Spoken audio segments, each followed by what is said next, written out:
Okay, welcome to this special report. We have some potentially really groundbreaking, game-changing news for the world, and that's not hyperbole.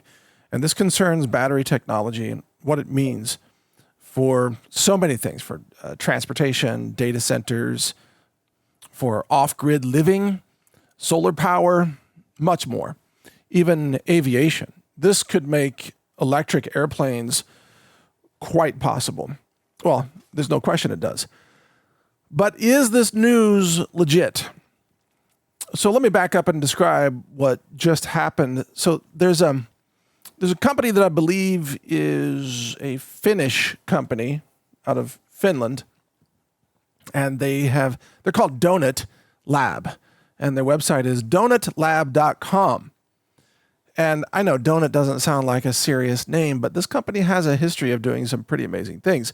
For example, they've innovated a motorcycle. They sell these electric motorcycles that have this really unique electric motor that drives the rear tire, the tire that has no spokes, no hub. It's incredibly interesting, high performance. It's got great range, etc. And that's real. You know, they created that. Well, they just announced, and remember, it's the CES show time of the year right now, so a lot of companies are announcing a lot of new things based on that show out of Las Vegas.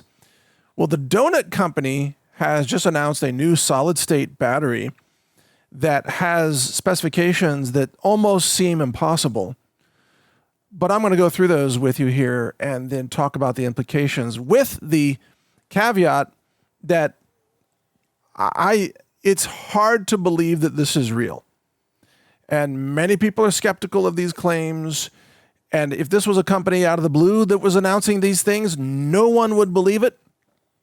But this is a company with some kind of track record of doing very innovative things. And they claim they're shipping these batteries right now. So this isn't some, we're going to have it by 2030 type of announcement. They're not asking for, investment funds that I'm aware of. They're not asking people to pre-purchase batteries that will ship 2 years later. You've all heard those things before. This is something that they say is shipping now. It's shipping in their motorcycles and it's shipping in the tractor trailers that help drive highway rigs with battery technology. So what is this? Well, lithium ion is the common battery technology and chemistry that's used everywhere today. I've covered sodium ion technology, and I've been hoping that sodium ion would really have some breakthroughs, and I was very disappointed in the bankruptcy of the Natron Energy Company in the United States in the last several months. That was unfortunate. And so, of course, I've been hoping for a breakthrough battery technology because I understand its implications for everything: robotics, drones, aircraft, transportation, but especially off-grid living. I want a way to store a lot of energy that's safe, that's not going to self-ignite like lithium can in the summer heat, I want to be able to put a battery bank in a garage in the summer heat in Texas and be able to have faith that it's not going to just set the house on fire. And in addition to that, lithium ion will typically only cycle, 4,000 or 5,000 times. It's not great. It's several years, but, there's degradation along the way because of the formation of the dendrites. I think they're formed on the anode side, but the lithium is in solution, so it's a liquid. It's like a liquid sloshy solution in there. And the more you use it, the worse it gets. And before long, the battery's useless, That's lithium technology. And then if you're driving an EV with lithium batteries, when you have to replace that lithium battery pack, that could set you back $20,000 or $30,000 depending on the car. So lithium has a lot of problems. It's also difficult to mine, and you have to get it from countries where there can be a lot of conflicts, and lithium requires a tremendous amount of fresh water to process after you mine it. And so lithium is just bad for lots of reasons. Sodium ion battery technology is better, but it doesn't have the same energy density as lithium. So sodium ion perhaps is not as good for vehicles or robots, things like that. It's better for sort of stationary, large, grid shifting battery storage technology, to shift power from wind turbines or solar farms. That's where sodium ion really shines. And there is a company out of California that makes grid scale sodium ion battery storage systems. There's one company, forgot their name, but they create a solid state, large sodium ion battery storage system that ships in, I think, a 20-foot container, and it has no moving parts. That's a big deal. Doesn't even need cooling fans, apparently. That's a big deal, but that's not going to help you and me with EVs or robots or whatever, right? Okay, with that as the backdrop here, let's talk about Donut Lab. I still don't like that name. Donut sound kind of silly. It's like, Krispy Kreme Labs or something, that it's just, something's not right. Anyway, let's not judge a book by its cover. Let's talk about the claims from the Donut Lab company. God, I hope this is not some early April Fool's joke. In any case, they are claiming 400 watt hours per kilogram of energy density. That's about double the current average energy density, I would guess. I mean, there are some batteries that have over 200 watt hours per kilogram, but many are below that. So let's say this doubles energy density. What is energy density? Well, it's how many watt hours you can fit in a given space, like cubic centimeters, let's say, or cubic meters, wherever you want to put the decimal point, So double the energy density, that makes it great for aviation, for robots, for drones, for motorcycles, for everything. I mean, more power and less space. Okay, that's awesome. They also claim that this can be fully charged, however many batteries there are, whether it's for a truck, a car, a motorcycle, a robot. The whole thing can be fully charged in less than 10 minutes. So no more waiting at the charger for 2 hours while your Tesla charges up. They say this can charge in less than 10 minutes. In fact, they were showing some examples of it charging in 5 minutes. Okay. They also claim that this battery is designed for 100,000 cycles. Now, they're not claiming they've tested 100,000 cycles because, of course, that would take a long time. But remember that, lithium ion typically will only do like 4,000 or 5,000 cycles, and sodium ion might reach 10,000 cycles, which is great. That depending on your use case, that could be 10 years or more. But 100,000 cycles with essentially no degradation. 100,000 cycles, we could do the math on this, but I think that's a lifetime of driving your car. Pretty much your whole life. So your battery would never go bad. The rest of the car would fail before the battery failed. You would junk the car because of the transmission problems or whatever, the tires, the frame, the rust, before the battery had a problem. In fact, you would take the battery with you. You would take the battery out. And I've predicted this before. I've said, we're going to have some breakthroughs in battery tech, and the batteries will outlast the car. And then you'll pull the battery out, you'll transfer it to your next car. And then when you go shopping for a car, they'll probably mostly be EVs. That is, if this breakthrough is true. And you'll be able to buy the car without the battery. And it'll be a lot cheaper for that reason, because you'll just install the battery you took out of your old car, because the battery will outlast the car. So that's where we are. That is, if Donut Labs is legit here. Now, let's see, there's more to this. They say that their batteries are safe. They don't use flammable liquid electrolytes like lithium ion typically does. They claim there's no thermal runaway chains. There's no metallic dendrites that can cause internal shorts. Well, that's a good thing. I don't want to have to deal with metallic dendrites on a daily basis. It sounds like something that Skynet would do.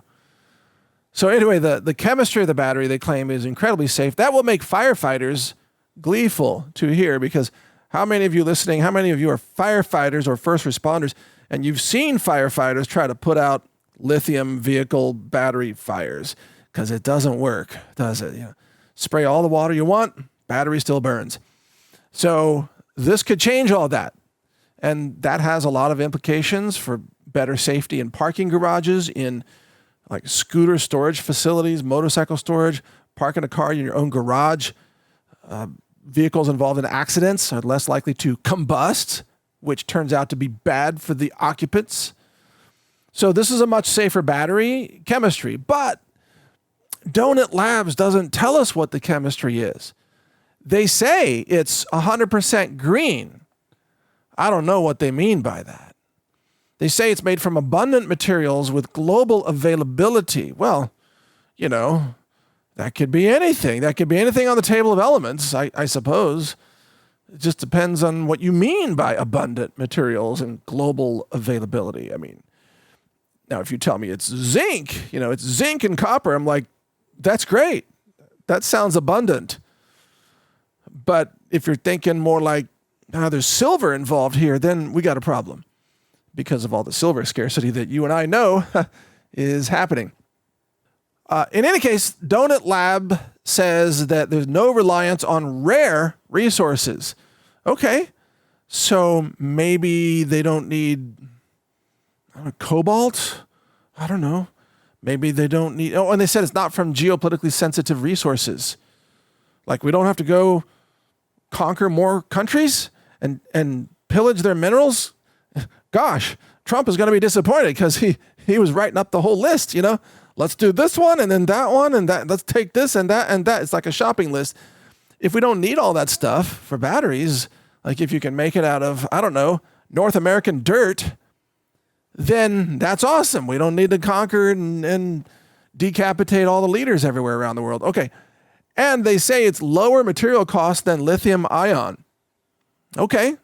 But I wonder what the manufacturing cost is. Is it really expensive to put it all together? I don't know. They're not saying. They are saying they have a universal battery platform now. That's the same module. It can be used from microelectronics to defense, drones, you name it. One battery architecture, many applications, and it works in a wide range of temperatures from minus 30 Celsius, which turns out to be pretty cold, to plus 100 Celsius, which of course is the boiling point of water.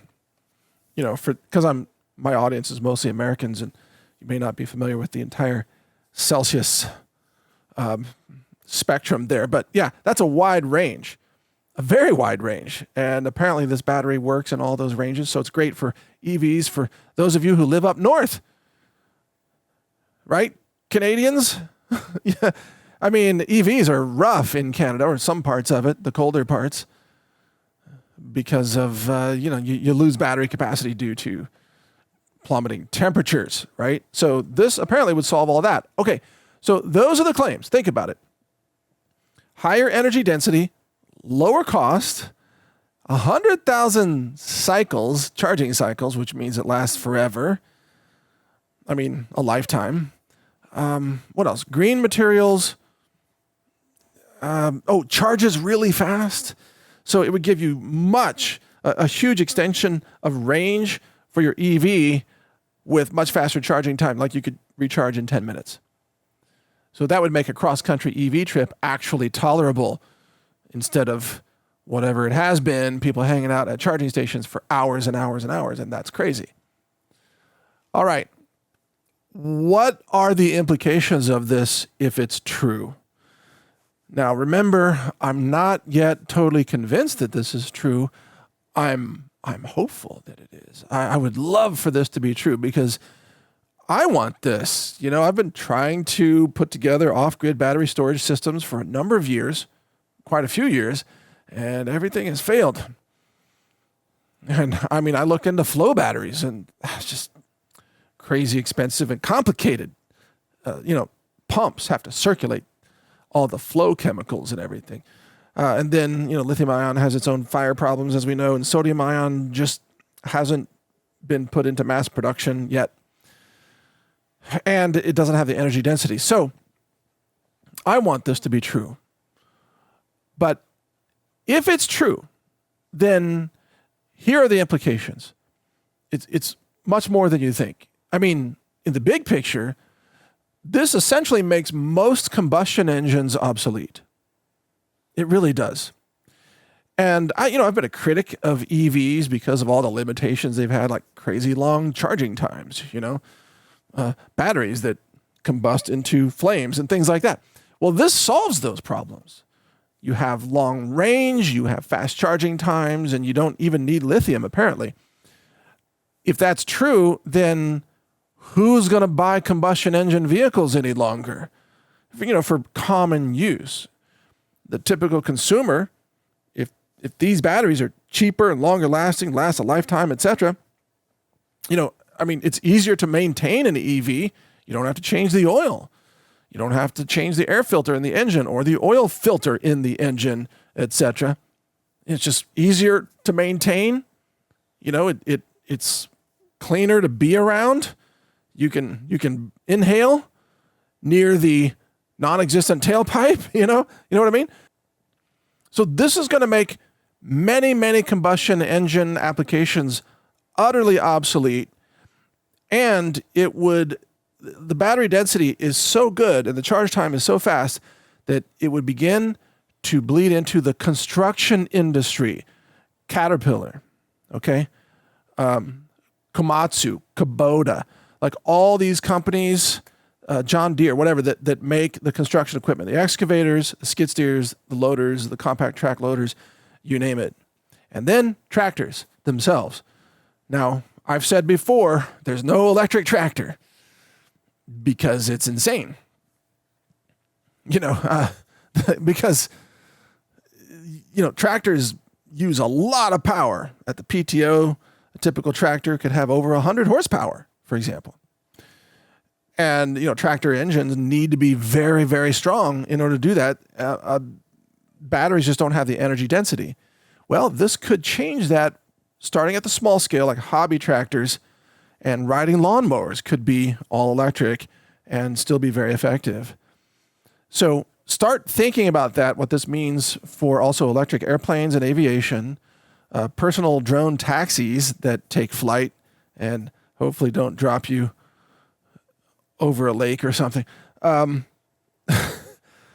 Probably won't have electric locomotive trains because, well, that's a lot of energy that you need. And the diesel electric locomotive engines are already actually electric with the diesel generator on board, but it's all converted into electricity. So those are going to stay diesel for a long time. But many other areas, you would start to see the reduction of combustion engines very quickly, especially when China is designing and building really impressive electric vehicles. China has become, you may not know this, China's become the most impressive electric vehicle manufacturer in the world by far. The best luxury vehicles, the most advanced vehicles, the most affordable vehicles. If it wasn't for the 100% tariff on those vehicles that Trump slapped on China, we'd see Chinese-made EVs all over the roads, all over America, and cars would be more affordable. And they would be widespread. But China's exporting all over the world with their EVs, and this battery tech combined with China's EV capabilities could really start to see a revolution getting away from combustion engines all over the world. Even in India, where they love their combustion engines there on the roads. Whatever makes the most noise is the best. Okay. And blows the most black smoke out the back. Don't forget, that's important too. Okay. So if you start to look at this, then you realize that, oh my gosh, annual demand for oil would begin to plummet.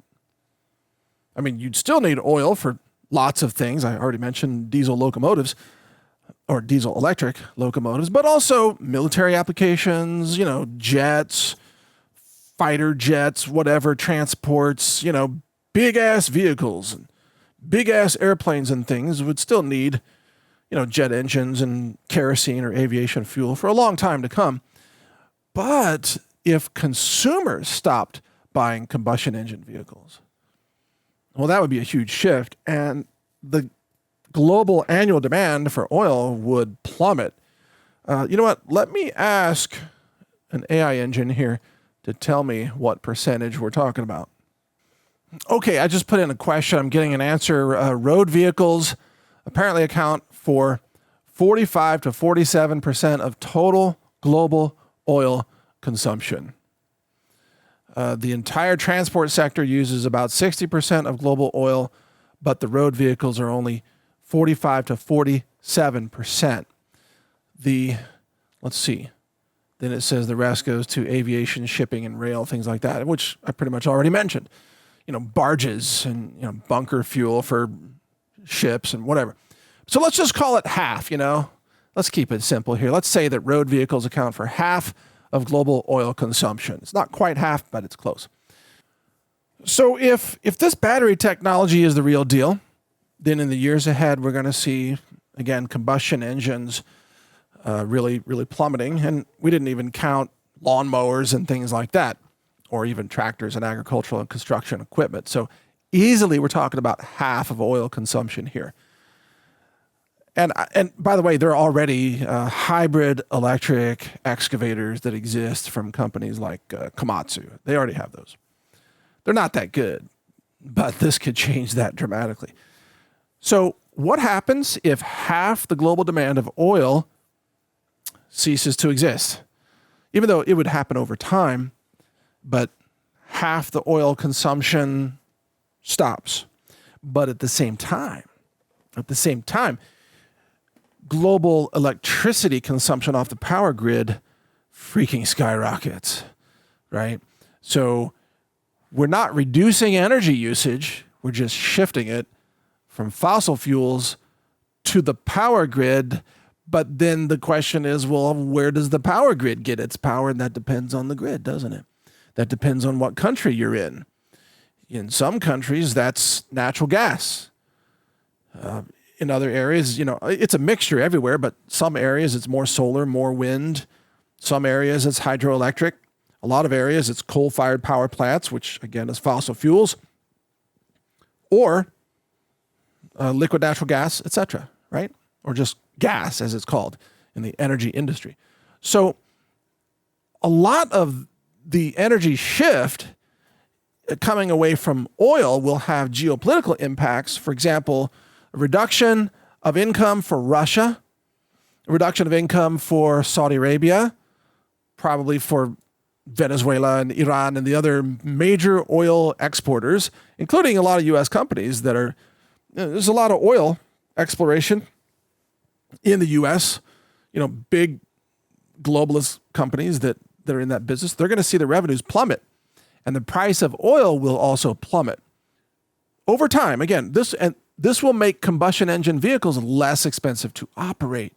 Imagine if gas were $2 a gallon. You might say, well, why do I want to buy an EV when I can get gas for $2 a gallon? While at the same time, the power grid scarcity is so bad that electricity is like 50 cents a kilowatt hour. You see what I'm saying? So that's the other part of this. Electricity costs are going to skyrocket, especially in the United States and Europe, both of which failed to plan for increased demand of kilowatt hours, or let's just say gigawatt hours, on the power grid. The European Union, led by a bunch of suicidal cultists, they decided to shut down their domestic energy production, to appease the climate lunatics, while in the United States, we suffered from a lot of climate lunacy over many, many years, and, we're a couple decades behind on nuclear power, for that matter. I forgot to mention nuclear earlier. But nuclear is hard to scale because it takes so long, 15 plus years, to build and permit and boot up a nuclear power plant. This is not an easy thing. Although nuclear is actually the cleanest energy source imaginable, in the sense that there's no emissions. It uses water for cooling, obviously, but that water, most of it's recycled back into the local, water source, whatever that happens to be. So nuclear is clean, but slow. Natural gas is relatively clean, but The climate people hate the carbon aspects of it. And coal, you know the story on coal. Hydroelectric, you only have a limited number of dams. So what does that leave? Solar. So solar can be scaled very rapidly. And currently, we're only capturing a very tiny percentage of the solar energy that reaches the surface of the Earth. Solar can be scaled up tremendously and rapidly, but solar, as we understand it today anyway, solar needs silver for the solar panels. So if we want to massively scale up solar to power the power grids that everybody's using to charge their new EVs and their electric airplanes and whatever else, your 10 home robots that have finally figured out how to fold laundry and pull weeds. Yeah, you're going to have to charge all those things. And that's going to require a massive deployment of solar energy, which requires a huge amount of silver. Now, although some solar manufacturers are figuring out how to use less silver, it's not zero. They all need some amount of silver to make it work. For reasons having to do with physics, silver is the most reflective metal that exists, for example. So there are still going to be limitations to building out the energy grid to power all the electric everything, even when these batteries come online. In other words, the real challenge here for countries is building out the electric infrastructure and scaling it up. And probably solar is the easiest way to do that. It's certainly the fastest way, but that's going to cause silver prices to skyrocket even more than they are already. So if you think about it, battery breakthroughs are good for silver because it shifts more people away from oil and onto the grid. And the grid needs solar in order to keep up with demand. And it takes a lot of juice to charge a truck. And think about it, gasoline and diesel, they have very high energy density, much higher than any battery, by the way. Very high. There's a lot of work in them, their, hydrocarbon molecules. There's a lot of workers in there. There's horses in there. That's why they call it horsepower. There's little horses. And replacing that with batteries just means you're shifting the energy to the grid. And our grid in the United States, our grid sucks, especially the Eastern grid. It's like a third world grid. Seriously, it's bad. Texas grid has improved since the near total failure of what year was that? 2021, I think it was. I lived through that. That sucked. The Western power grid seems to be doing okay, but nobody wants to live in California anymore. So everybody's moving either to Texas or the East, it seems. And so the power scarcity on those grids is going to be intense. And that makes the argument for getting off grid, having your own power, your own self-reliant local power grid. And what two key pieces of technology do you need to make that happen? You need solar panels and you need battery storage, i.e. the donut lab batteries. So see, this is all connected. It's all the same issues. So you know that if you can get these new donut batteries, that's still such a crazy name. I'll take the batteries with sprinkles on top. Okay. You get your donut batteries if they work as advertised, and then you get a bunch of solar panels, like you overbuild the solar on your house or your barn or whatever, so that you would build out typically 2 to 3 times the usage that you need to cover for rain and cloudy days, and also this weird thing called night that causes solar panels to produce zero energy. For some reason, they're still working on that problem. But by having battery storage, you can solve that, right? Especially if you can cycle those batteries 100,000 times.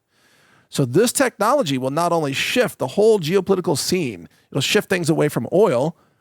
It will also make your ability to become more off-grid and more self-reliant a lot more economically feasible. How cool is that? Yeah, I mean, again, if all of this is true, and I'll keep you posted on this because I'm very interested in this technology, as you can tell. It's an enabling technology. It's kind of like AI for decentralization. Breakthrough battery technology is also all about decentralization as well. It allows you to store power yourself and not to have to depend on the centralized grid where everything is monitored through your smart meters and you can be shut off if they don't like something you posted online. Oh, what? You criticized them? Oh, no kilowatts for you. You're probably going to be metered, especially on the east part of the country, because they need all the power for the data centers. So they're going to start setting limits for humans, like you can only use this, and beyond that, the prices go up 10x or something, or you just have a quota limit and that's it. That's all you get. That could be. So check it out. Stay informed. I'll keep covering this in my podcasts at brighteon.com. I'm Mike Adams. Thank you for listening. Take care.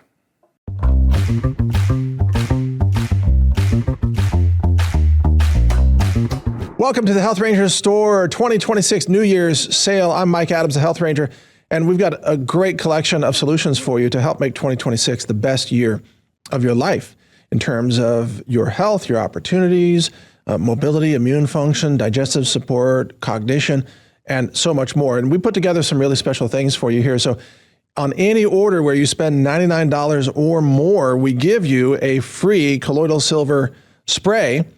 And that's right here at the top of the page. You can go to healthrangerstore.com/2026 to find all these specials. And again, you get the free spray with any order of $99 or more, plus you get free shipping within the 48 contiguous U.S. states.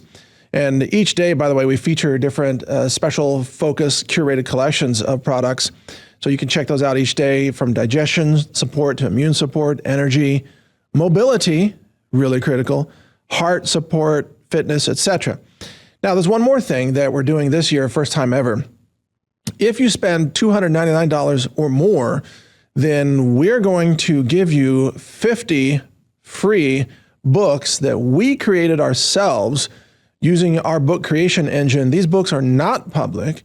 They are created behind the scenes with special prompts using my knowledge and my interviews and so on. And these books cover the gamut of really great information. Again, you'll be able to download all 50 of these books free of charge, the PDFs. What to do when life gets less predictable, solving everyday problems at home, how to be ready without panic, preparedness and self-reliance books, prepared for everyday disruptions, what to do when the stores are closed. And we've got books on off-grid living, how to live comfortably without electricity, solving power, water, and storage challenges, and so much more. We've got books on gardening and food growing, how to grow plants that anyone can keep alive. That sounds handy. Easy plants that grow virtually anywhere, growing useful plants with minimal effort, growing food without a garden yard, simple herbs and spices you can grow at home, and many more. We've got books on healthy cooking and daily living, like healthy drinks, light bites, and homemade treats, or one-pot meals, fresh salads, and easy sides, and more. In all, it's about 50 books, including Living Well with Fewer Outside Inputs. That's a book about self-reliance and off-grid living.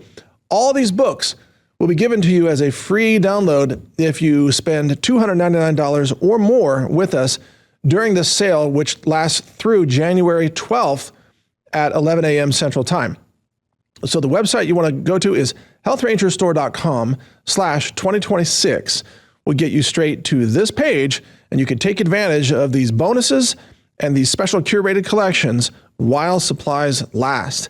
And during this special New Year's sale, we've also got our third-party vendors offering discounts of up to 20% off, including the ever-popular Protovite, a liquid multivitamin right here, as well as Dawson knives with our incredibly popular Hearthfire chef's knife and other chef's knives that we have there, and steak knives, all of this. We've got other discounts, such as Bearded Brothers, very popular wholesome food bars, the Yo Bar, and so much more. All of this is available for you at healthrangerstore.com/2026. So take advantage of that, and thank you for supporting us as we help you make 2026 the best year ever. It's the year that you can revolutionize your health and your knowledge. And you can do all that by supporting us at healthrangerstore.com, while we support the platforms that give you back unlimited knowledge like brightlearn.ai and others. So thank you for supporting us, and I look forward to having a great year with you.